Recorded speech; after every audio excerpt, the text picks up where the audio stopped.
PM Modi देश में लोकतंत्र की दुहाई देते नहीं थकते। हर मंच से कहते हैं कि हमारे राज्य में लोकतंत्र और मजबूत हुआ है।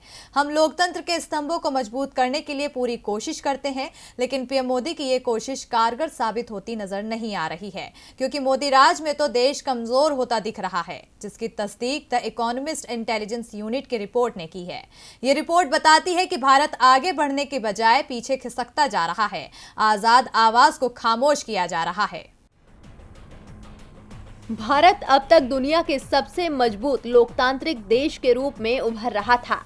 रहने की आज़ादी, हुकूमत से हक मांगने की आज़ादी, निज़ाम के खिलाफ आवाज़ उठाने की आज़ादी देश में हर किसी को थी, लेकिन जब से मोदी सरकार आई है तब से आज़ाद आवाज़ को खामोश करने की कोशिश की जा रही है, जिसकी वजह से लोकतंत्र के स्तंभों की नींव हिलने लगी है।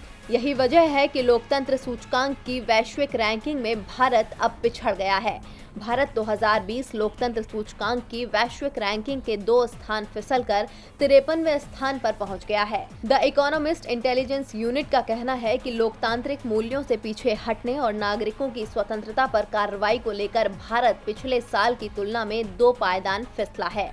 भारत को पिछले साल 6.9 अंक मिले थे, जो अब घटकर 6.61 अंक रह गए हैं। 2014 में भारत 7.92 अंक के साथ 27वें स्थान पर था।